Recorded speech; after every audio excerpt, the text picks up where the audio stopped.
है बायोडाइवर्सिटी। तो बायोडाइवर्सिटी में हमें देखते हैं कि बायोडाइवर्सिटी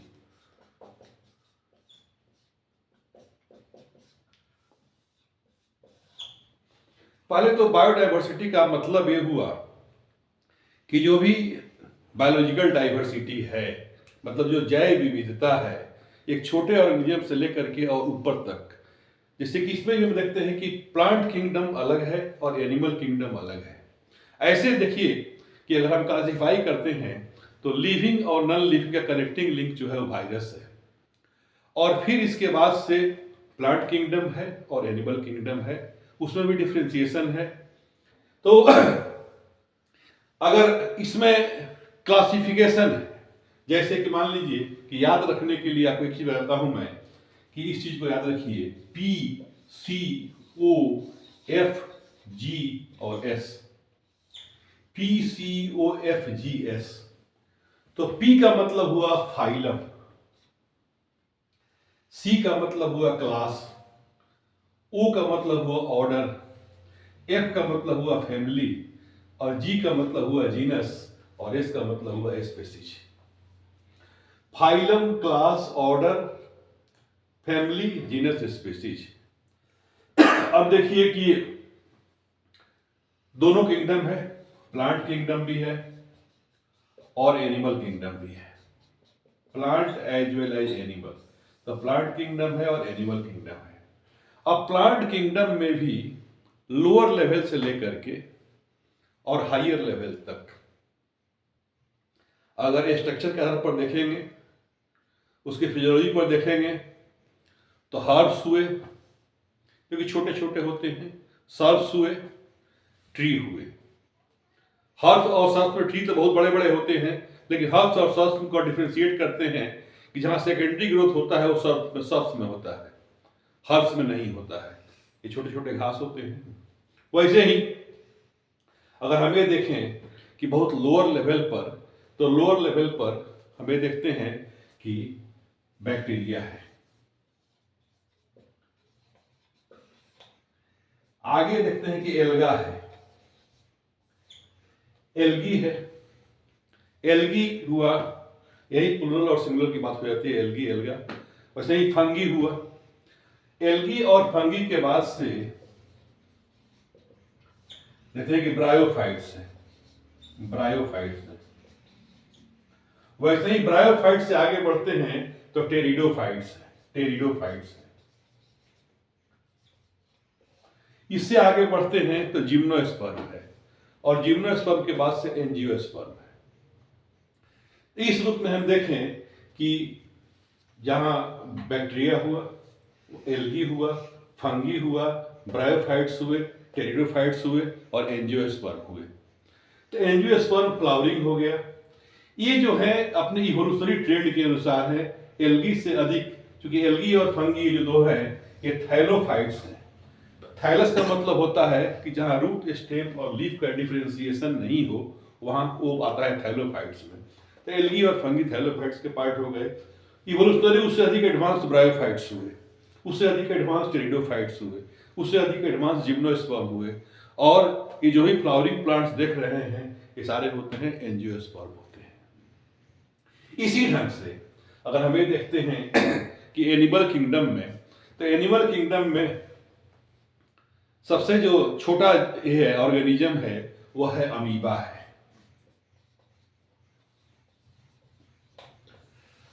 अमीबा के बाद से ये यूनिसेलुलर ऑर्गेनिज्म है।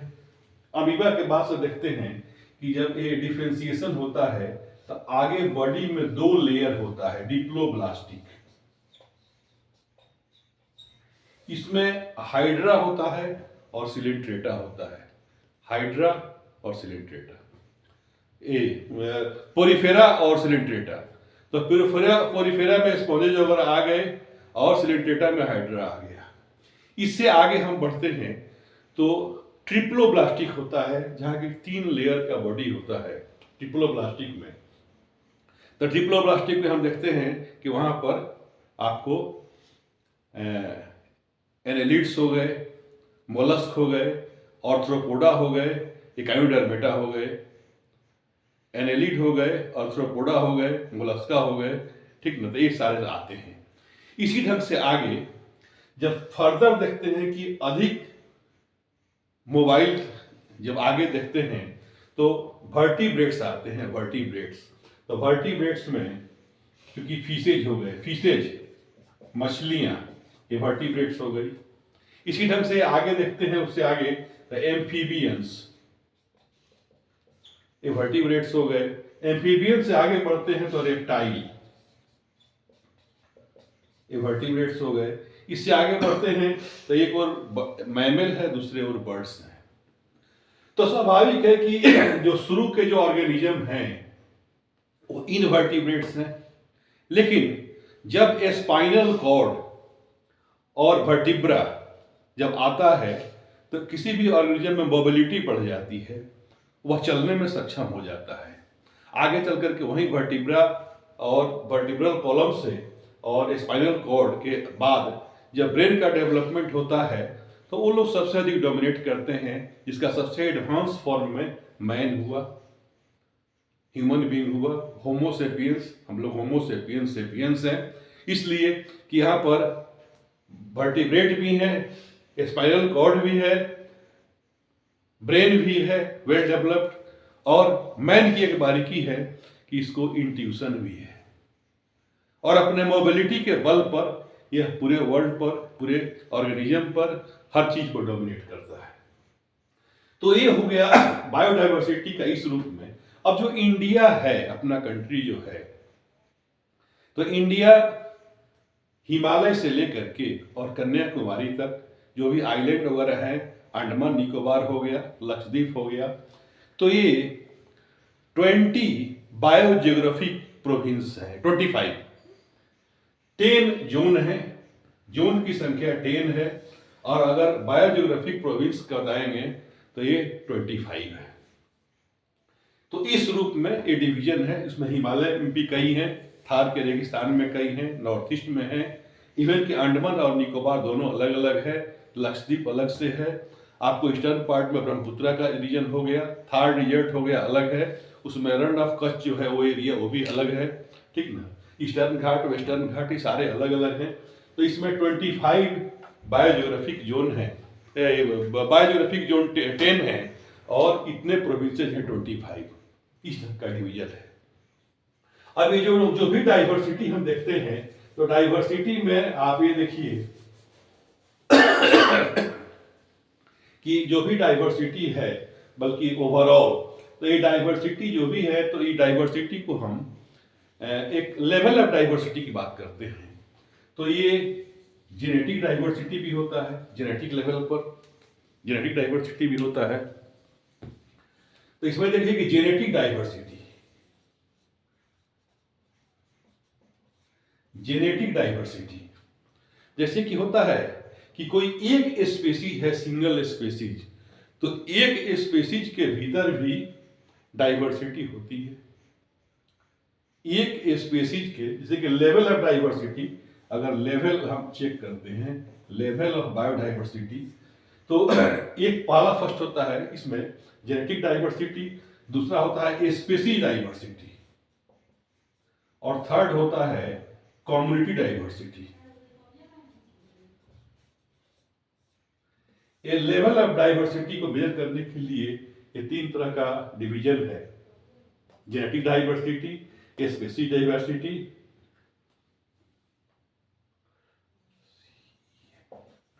Species diversity, species diversity, genetic diversity और कम्युनिटी डाइवर्सिटी। तो स्पेसीज डाइवर्सिटी, जेनेटिक डाइवर्सिटी में देखते हैं कि कोई एक सिंगल कोई स्पेसीज है, एक सिंगल कोई स्पेसीज है, कोई सिंगल स्पेसीज होगा। तो सिंगल स्पेसीज होगा तो यहां पर होता है कि सिंगल स्पेसीज के भीतर भी डाइवर्सिटी होता है। अगर एनिमल में हम ले लिए तो कोई लंबा है, कोई छोटा है, कोई गोरा है, कोई सांवला है, कोई व्हाइट है, कोई ब्लैक है। तो इसमें इसके अनुसार भी डाइवर्सिटी होती है। जैसे कि आप देखिए कि अगर अफ्रीका में जाते हैं तो वहाँ लगभग ब्लैक लोग ही अधिक मिलते हैं, अगर यूरोपियन वर्ल्ड में जाते हैं तो वहाँ व्हाइट ही अधिक मिलते हैं।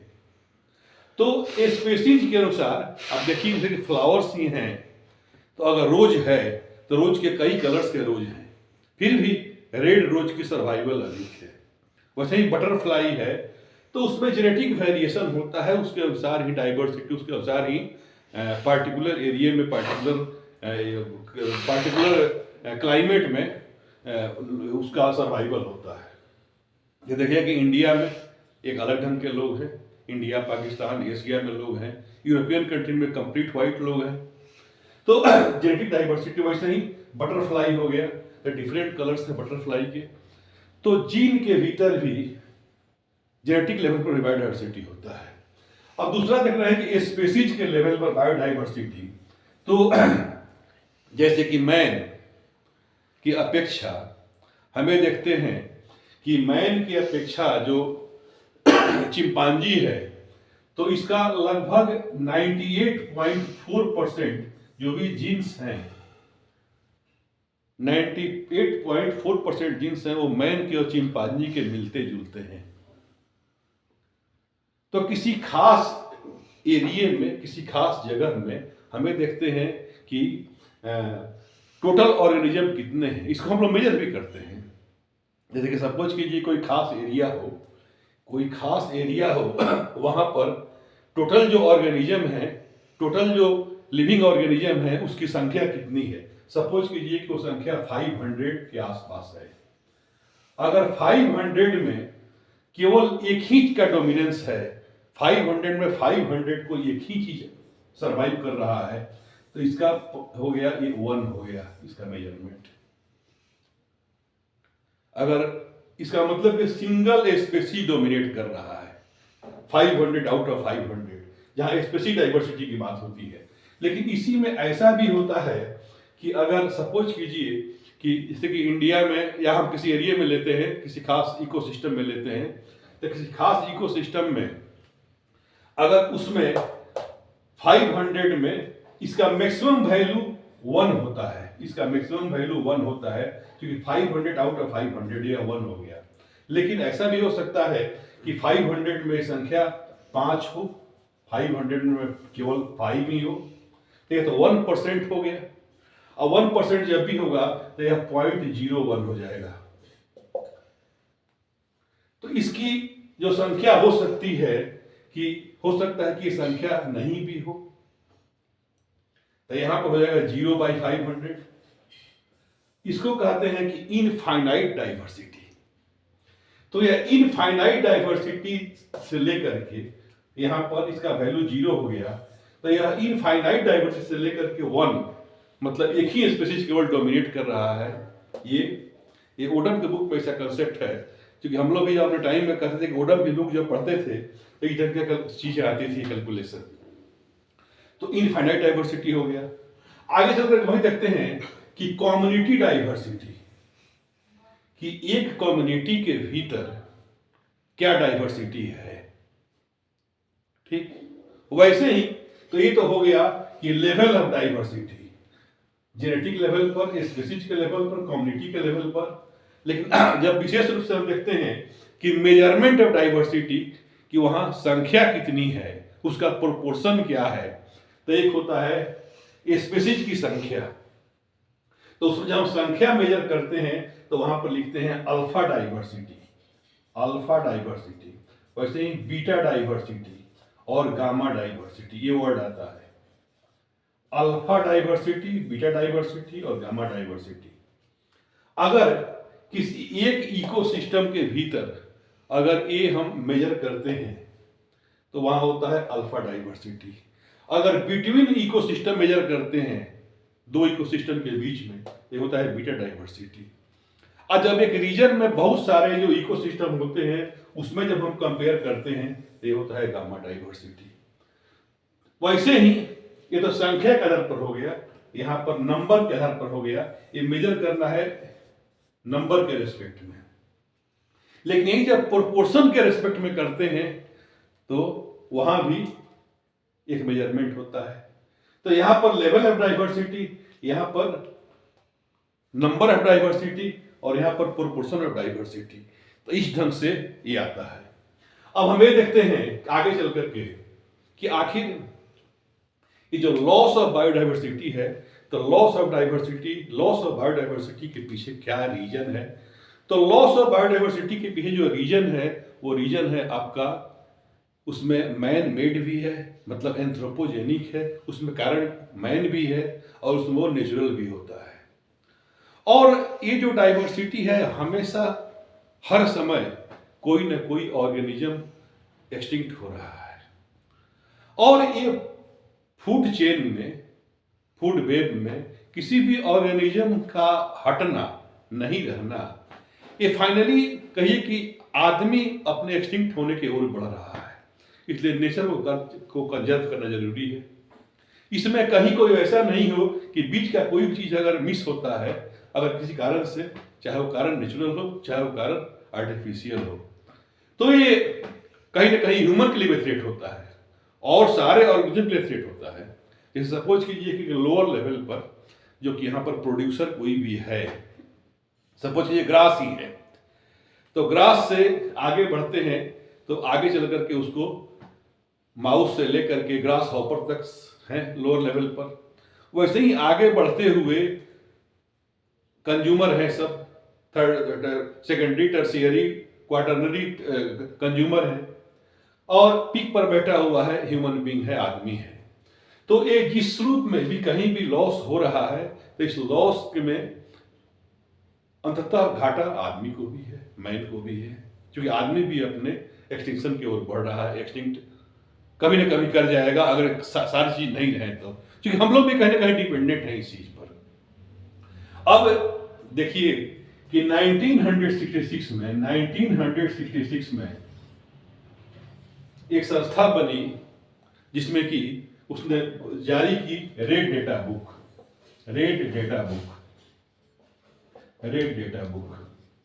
ये 1966 में जारी की, और रेड डेटा बुक में जो भी क्रिटिकली थ्रेटेंड थे, जो ऑर्गेनिज्म क्रिटिकली थ्रेटेंड, हम थ्रेटेंड के बारे में बताएंगे।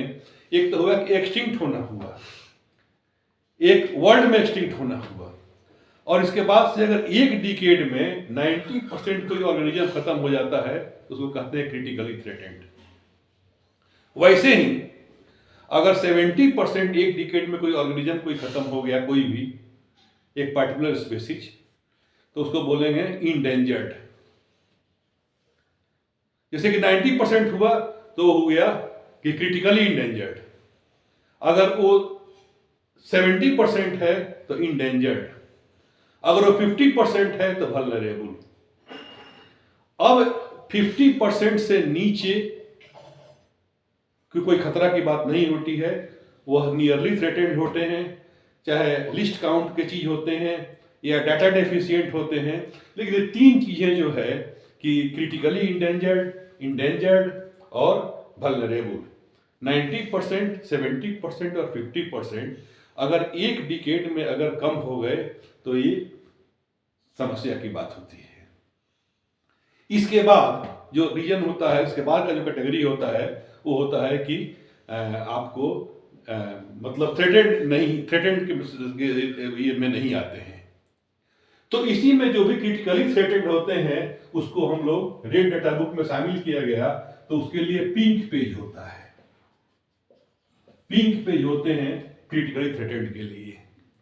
लेकिन अगर वैसे भी जिस पर सरकार ने ध्यान दिया या लोगों ने ध्यान दिया या कोई एनजीओ ने ध्यान दिया, अब वो उस ढंग से क्रिटिकली इंडेंजर्ड नहीं है और तत्काल नॉट थ्रेटेंड है, तो उसके लिए भी उसमें ग्रीन पेज बना दिया गया, उसको ग्रीन पेज में शामिल कर दिया गया। तो ये पिंक पेज, ग्रीन पेज, और ये संस्था है उसका नाम है IUCN, International Union for Conservation of Nature. International आई से Union for Conservation of Nature. तो ये सारी चीज हो गए। अब देखिए इसी में इन लोगों को मतलब करने के लिए, प्रिजर्व करने के लिए दो ढंग के मेथड होते हैं। एक होता है इन सीटू, एक होता है एक्स सीटू। तो इन सीटू का मतलब होता है कि जिस इन्वायरमेंट में है उसी इन्वायरमेंट में उसको कंजर्व करना है, और एक्स सीटू का मतलब होता है कि जैसे जिस इन्वायरमेंट में है वहाँ से दूसरे इन्वायरमेंट में ले जाकर उसको कंजर्व कीजिए। जैसे कि मान लीजिए कि अंडमान निकोबार में करैत है सांप, तो वो अगर विलुप्त हो रहा है तो उसको और कहीं जाकर कंजर्व कीजिए।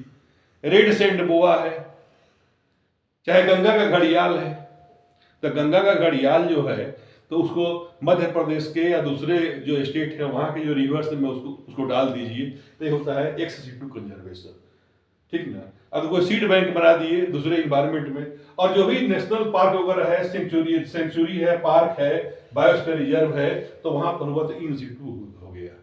तो इन सिटू और एक्स सिटू इस ढंग के कंजर्वेशन के उपाय होते हैं। और जो लेवल का जो होता है, मैं इंडिया के बारे में चर्चा किया, तो ये इस ढंग से बायोडाइवर्सिटी के चैप्टर आप लोगों को आज मैं थोड़ा ठीक से बता दिया। Thank you.